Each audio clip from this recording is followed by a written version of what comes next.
Bien, vamos a ir adelante con el estudio del Evangelio de San Juan. Vamos a seguir con estamos en el capítulo 19 y vamos a seguir adelante con la lectura a partir del versículo 16. Ya vamos a leerlo completo para tener un panorama completo de esta parte que es muy importante acerca de la crucifixión de Jesús y después vamos a ir analizando con mayor detalle, ¿cierto?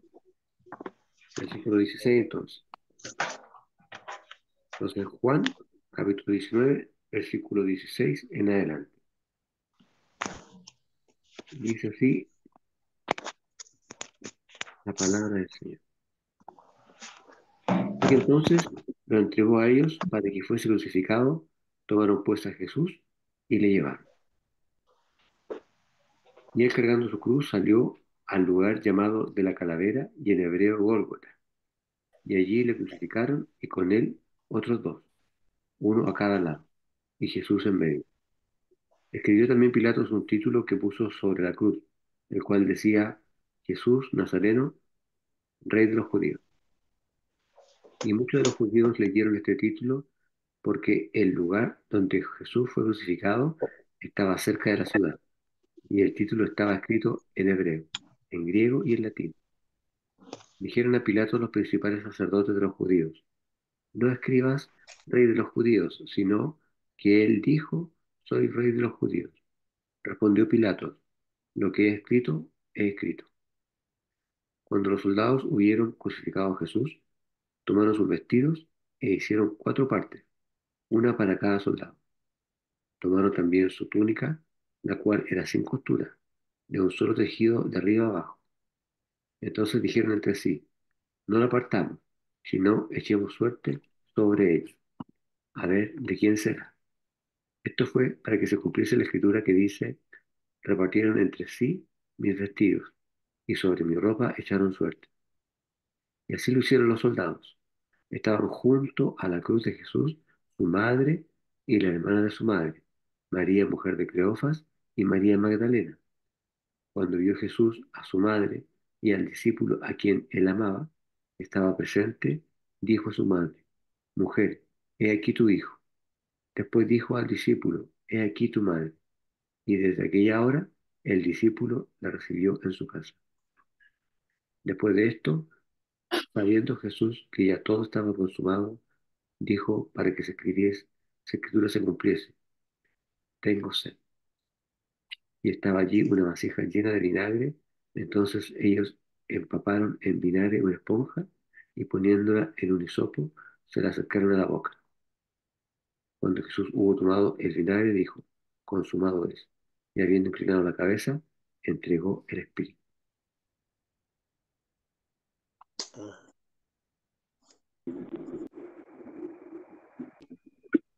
Entonces, bueno, estamos estudiando esta parte de la crucifixión. Eh, Debería ser la parte más triste, pero en definitiva es la parte que nos anima a seguir adelante, porque sabemos que después el Señor resucitó, ¿cierto? Dice en el versículo 16, como estábamos leyendo, eh, ¿cierto? Así entonces lo entregó a ellos para que fuese crucificado, ¿cierto? De alguna manera el Señor, no obstante de tener la posibilidad de defenderse y de no ir a la cruz, Él consintió, ¿cierto?, en los deseos del mundo en ese momento, ¿cierto?, de aquellos que no habían creído y no lo habían aceptado como Señor. Eh, Después dice, y tomaron a Jesús y lo llevaron, ¿cierto? O sea, en definitiva, ellos recibieron lo que habían querido, de llevar al Señor para crucificarlo. Dice después, y llevando su cruz, salió al lugar que se dice la calavera y en hebreo Gólgota, ¿cierto? Eh, bueno, este lugar, sin lugar a dudas, es un lugar que se conoce como el Calvario de Gordon, ¿cierto? En el mundo secular, digamos, porque es el nombre de un general británico que descubrió el lugar de la crucifixión y de la tumba. Por eso se le llama secularmente el Calvario de Gordon, ¿ya? Después veíamos el versículo 18 que dice: ¿dónde lo crucificaron? ¿Cierto? Cuando habla de la crucifixión se refiere a la forma más horrible de morir, que jamás el ser humano ha podido conseguir, ¿cierto? La mente perversa, la mente macabra del ser humano jamás va a poder concebir una forma de muerte más terrible que esta, porque eh, la muerte por crucifixión permite que la persona esté consciente hasta el último momento de que se va a morir. El peso de su cuerpo, bueno, primeramente, ¿cierto? La ignominia, la burla, los escarnios, los escupitajos, la corona de espinas, el caminar esa cantidad ese tramo, ¿cierto? Que él caminó con el peso de la cruz. Después los clavos, ¿cierto? En sus manos, en sus pies, que deben haber sido muy dolorosos. Y después ya subido en una cruz y aguantando el peso de todo su cuerpo sobre esos clavos que afirmaban su mano y sus pies. Eso le empieza a la persona, en términos médicos, a generar una asfixia. La persona empieza a desangrarse, empieza a perder la oxigenación, etcétera. Muchos empiezan a alucinar, ¿cierto? Eh, Así que fue una muerte terrible. Y el Señor siempre en su condición de hombre, pero también siendo en parte Dios, sabía, ¿cierto?, la forma en la cual iba a morir y en la cual iba a sufrir. Y a pesar de eso, imagínense que decidió seguir adelante hasta el último momento. Bueno, y después dice en el versículo 18 que con él otros dos fueron crucificados, ¿cierto? Uno a cada lado y Jesús en medio. Esa forma de crucificar a Jesús, porque no siempre se hacía de a tres, fue una forma deliberada de burlarse del Señor, ¿cierto? Porque lo crucificaron entre dos criminales, que eran seguramente los criminales más eh, avesados de ese momento, porque la cruz utilizaba solamente para los delitos más graves. Eh, y claro, lo crucificaron entre dos delincuentes, ¿cierto? Conocidos de esa época. eh, Como una forma, ¿cierto?, de decir, sí, pues lo estamos crucificando entre criminales porque él también es un criminal, ¿cierto? Lo ponemos al medio porque es el más importante de todos los criminales. Pero resulta que en definitiva, lo único que estaban haciendo sus enemigos era cumplir la profecía de Isaías 53:9, que precisamente dice eso, ¿cierto? Lo que ellos hicieron. Sin saber, estaban cumpliendo la palabra de Dios. Eh, y después dice más adelante, ¿cierto?, respecto a lo que escribió Pilato, ¿cierto? Dice que Pilato también escribió un título y lo puso encima de la cruz, ¿cierto? Eh, y esto lo hizo Pilato a pesar de los argumentos que tenían los judíos. Ellos querían poner otro texto, pero Pilato puso, ¿cierto? Eh, Jesús Nazareno, rey de los judíos, ¿cierto? Eh, y aun cuando esa frase tenía la intención de usarse con sarcasmo, ¿cierto? De burlarse, de reírse del Señor, como diciendo, "Ja, el rey de los judíos", ¿cierto? Como burlándose de él, en definitiva, eh, estaban diciendo la verdad. Y el Espíritu Santo usó esta situación de tal forma, de una manera muy ingeniosa, digamos, que finalmente el Señor se fue con el título que era el rey de los judíos. Obviamente que ellos se lo pusieron con sarcasmo, como burlándose, pero efectivamente eso era el Señor, ¿cierto? Y es el Señor, el rey de los judíos. Eh, Después dice que muchos judíos, leíamos esto ahí, leyeron este título. eh, ¿Por qué? Porque el lugar donde fue crucificado era un lugar que estaba cerca de la ciudad, ¿cierto? Y efectivamente estaba muy cerca de los límites de la ciudad y al lado de una carretera principal. Obviamente en ese tiempo no había autos, pero era un lugar donde transitaba mucha gente. Por lo tanto, ese título que se le puso al Señor fue muy conocido, ¿cierto? Y dice después de que estaba escrito en hebreo, en griego y latino. O sea, era muy difícil que alguien que pasara por ahí no pudiese enterarse de lo que decía ese letrero, ¿cierto? Eh, Después decía que, bueno, el 21 dice que Pilato, eh, o sea, que decían a Pilato los principales sacerdotes de los judíos que no escribiera rey de los judíos, sino que escribiera, él dijo, rey soy de los judíos, ¿cierto? Pero ya Pilato lo habían, por decirlo de una manera coloquial, lo habían mosqueado tanto con que lo crucificaran en circunstancias que Pilato consideraba que Jesús era inocente, que al final él dice, lo que he escrito, ¿cierto? Y esa es mi última palabra y no lo voy a cambiar. Eh, Porque él decía en su mente, de alguna manera decía, ustedes están acusando a esta persona, que yo creo que es inocente, de sedición contra el César, eh, y en el fondo le habían mentido en su cara porque nunca pudieron establecerle nada legal para poder condenar al Señor como realmente ellos querían condenar, sino que finalmente Pilato se dio por la presión de la gente, ¿cierto? Y el 23 decía, de aquí se siguen cumpliendo todas las profecías, ¿cierto? Entre ellas las de Isaías. Dice el 23 que cuando los soldados hubieron crucificado a Jesús, eh, tomaron sus vestidos e hicieron cuatro partes para cada soldado una parte, ¿cierto? Bueno, se peleó para la crucifixión a cuatro soldados, y obviamente el hecho de entregarle las ropas de los crucificados era como una paga extra, ¿cierto? Que se le hacía, porque ese era un acto horrible, ¿cierto? Había que tener mucha valentía en términos mal entendidos para poder matar a una persona de esa forma, ¿cierto? No es lo mismo darle un balazo a alguien que crucificando, porque uno le está generando un sufrimiento tremendo a esa persona. Entonces se les pagaba extra, ¿cierto? Se les pagaba en dinero y también se les pagaba por las pertenencias de las personas que iban a morir en la cruz, ¿cierto? Eh,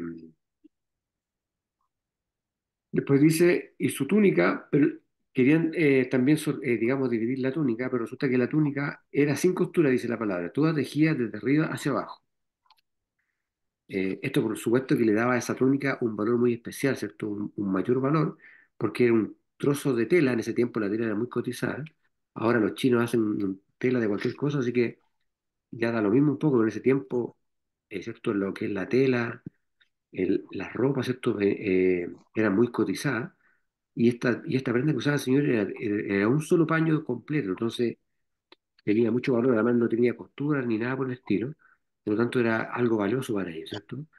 Y en el versículo 24 leíamos que los soldados decían, no la repartamos, sino echemos suerte sobre ella. ¿Para quién será, cierto?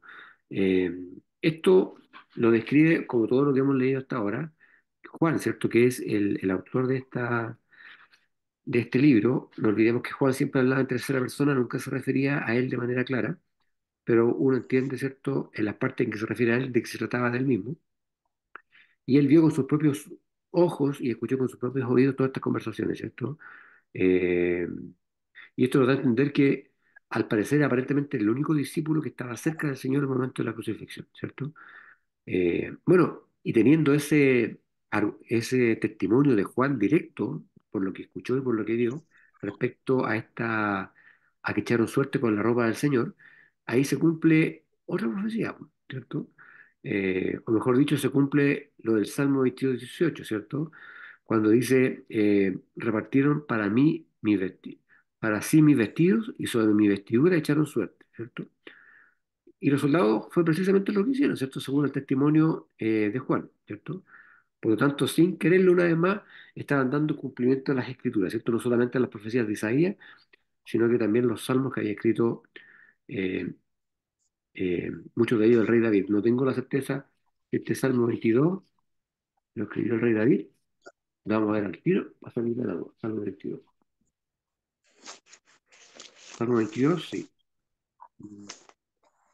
Sí, también lo escribió el rey David, ¿cierto? Al músico principal sobre Ajedec, Sahar, Salmo de David. También lo escribió el rey David, el Salmo 22, 18. El 25 dice, decíamos, ¿cierto? Y está junto a la cruz de Jesús, su madre, ¿cierto? Aquí viene un tema bien controvertido, porque de estos versículos se apoyan eh, los católicos para divinizar a María, ¿cierto? Para decir o poner en la boca de Jesús las palabras de que Jesús dijo que había que adorarla o que había que seguirle a ella. Porque leíamos en la Reina Valera, en el 25, ¿cierto? Que dice que estaba junto a la cruz Jesús, estaba, ¿cierto?, junto a la cruz de Jesús su madre, ¿cierto? Obviamente que también no tenemos que ser tan duros, ¿cierto? Y entender que había un sufrimiento en su madre, independientemente eh, de todas estas controversias que hay respecto a la divinidad o no de María, etcétera. Nosotros tenemos la convicción de que no es una divinidad, ¿cierto? Fue una mujer de carne y hueso, que después tuvo hijos, ¿cierto? Después murió. Eh, pero obviamente que tenía que haber sufrido en ese momento, ¿cierto? Me imagino el sufrimiento tremendo de ella cuando vio la condición en la cual estaba su hijo, ¿cierto? Jesucristo clavado en la cruz. Es un dolor que es incomprensible para cada uno de nosotros. O sea, usted no se le ha muerto un hijo, no lo va a poder entender. Aun cuando usted tenga un hijo. Debe ser tremendo. Y ella lo sufrió, ¿cierto? Eh, Después el versículo 26 nos hablaba de que Jesús vio a su madre y al discípulo que él amaba, ¿cierto? Que sabemos que es el autor de este, de este libro, ¿cierto? San Juan. Eh, y le dice, su madre, mujer, he aquí tu hijo, ¿cierto? ¿Y por qué el Señor le dice esto? De aquí viene la explicación teológica, no lo que explican los católicos. El Señor le dice, su madre, él le dice que estaba presente, dice, su madre, mujer, he aquí tu hijo, ¿cierto? Esto por causa lo hace el Señor de sus hermanastros, ¿cierto? Sus hermanastros nunca creyeron en Él, nunca creyeron en su divinidad, en que Él era el elegido, que era el que venía, ¿cierto?, a cambiar la historia, etcétera. Entonces, eh, Él tenía que buscar en términos terrenales alguien que se encargara en términos terrenales de su mamá, ¿cierto? Que la cuidara, porque Él se iba a morir. Él sabía que iba a resucitar, pero ya no iba a tener la tarea de preocuparse de su mamá en términos físicos, terrenales, ¿cierto? De alimentarla, de cuidarle en la vejez, etcétera. Entonces, por eso le dice, eh, mujer, he aquí tu hijo, ¿cierto? Para que se genere ese vínculo más estrecho entre Juan y María, ¿cierto? Principalmente por eso, por un tema de cuidado maternal, de madre e hijo, de hijo a madre, pero no porque Jesús esté diciendo de que hay que adorarla o divinizarla, etcétera, ¿cierto? Y después le dice al discípulo, he aquí tu madre, ¿cierto? De ahí en adelante, le da a entender esa tarea a Juan, ¿cierto? De que tenía que tener cuidado más amoroso con su madre que iba a quedar aquí en la tierra mientras él moría y después resucitaba, pero para otras tareas, ¿cierto?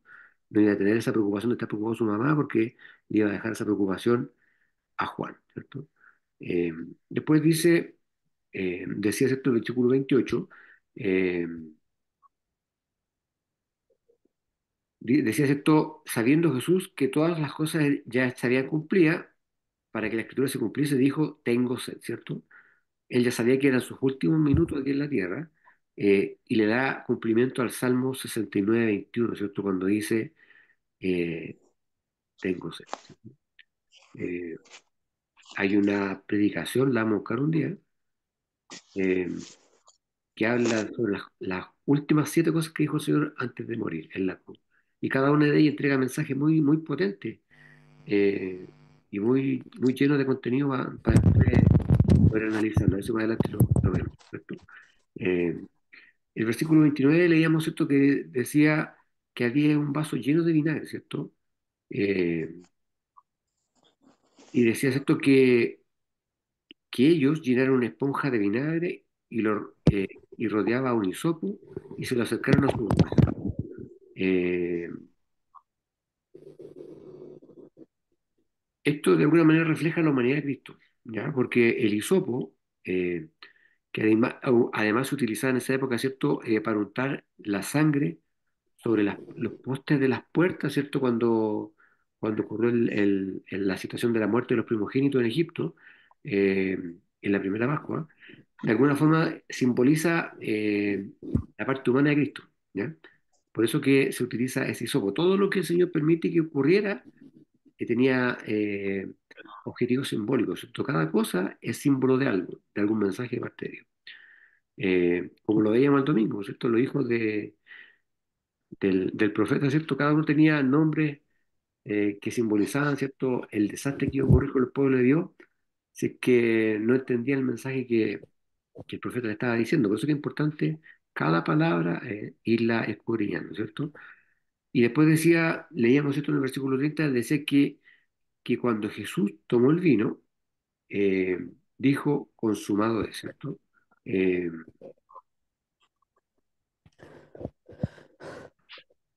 y decía después, y habiendo inclinado la cabeza, entregó el Espíritu, ¿cierto? ¿Qué nos queda claro con esto, cierto? Que Jesús no murió por las heridas que él tenía, como estábamos analizando previamente, eh, fue humillado, ¿cierto? Fue escarnecido, fue escupido, fue insultado, eh, fue traspasado en su costado, ¿cierto? Tuvo que caminar una distancia importante con esa cruz pesada, ¿cierto? Sobre sus hombros, que incluso en algún momento alguien le ayuda, ¿cierto? Eh, Después los clavos, después el desangramiento, la asfixia, etcétera. Finalmente, eran muchos motivos por los cuales muchas causas de muerte, pero Jesús no murió por sus heridas, ¿cierto? Él entregó voluntariamente su vida. Por eso dice, entregó el Espíritu, ¿cierto? El Señor ya vio que estaba todo consumado, que se había cumplido todo lo que se había escrito para ese momento, y él, no porque se estaba desangrando, ni porque tenía frío, ni por la herida, ni por nada de eso se murió. Él se murió porque él entregó voluntariamente su vida. Eh, Usted lo puede verificar en este libro y en Hebreos 9:14, ¿cierto? El versículo 31 leíamos, ¿cierto? Eh, que los judíos, por cuanto era la víspera de Pascua, eh, no, perdón, esto no lo hemos leído, el 31, vamos a seguirlo leyendo. Quedamos hasta el 30, ¿cierto? Déjenme buscarlo porque se me perdió. Acá la Reina Valera. Juan 19, Juan 19. Me puse a buscar el Salmo, se me perdió en Juan 19. Aquí está Juan 19. Entonces vamos con el 31. 31 dice, la Reina Valera le pone un título, dice, eh, el costado de Jesús traspasado, ¿cierto? Dice el 31, entonces los judíos, por cuanto era la preparación de la Pascua, a fin de que los cuerpos no quedasen en la cruz en el día de reposo, dice entre paréntesis, pues aquel día de reposo era de gran solemnidad, rogaron a Pilatos que se le quebrasen las piernas y fuesen quitados de allí. Vinieron pues los soldados y quebraron las piernas al primero y asimismo al otro que había sido crucificado con él. Mas cuando llegaron a Jesús, como le vieron ya muerto, no le quebraron las piernas. Pero uno de los soldados le abrió el costado con una lanza y al instante salió sangre y agua. Y el que lo vio da testimonio y su testimonio es verdadero. Y él sabe que dice verdad, para que vosotros también creáis. Porque estas cosas sucedieron para que se cumpliese la escritura. No será quebrado hueso suyo. Y también otra escritura dice, mirarán al que traspasar. ¿Cierto? Entonces leímos desde el 31 hasta el 37. Entonces, si vamos analizando esto que leímos ahora, ¿cierto? Respecto al costado de Jesús traspasado, eh,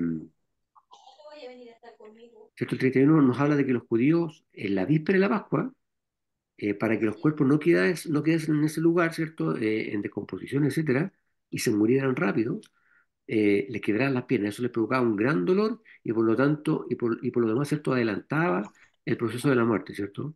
Eh, y si usted va y lo ve en términos históricos, la preparación de la comida y la Pascua se realizaba un día antes de la Pascua verdadera, ¿cierto? Por eso que era importante terminar con todo esto, no dejar nada pendiente, que quedara alguien colgado o que quedara alguien agonizando, sino que había que finalizar luego para preocuparse de la Pascua, ¿cierto? Eh, Dice, pues el gran día, ¿cierto? De la Pascua. Eh, y ahí nos aclara, ¿cierto? Que le rogaron a Pilato que se le quedasen las piernas y que fueran quitados los cuerpos, ¿cierto? Para no provocar distracción en lo que se venía que es la Pascua. Eh,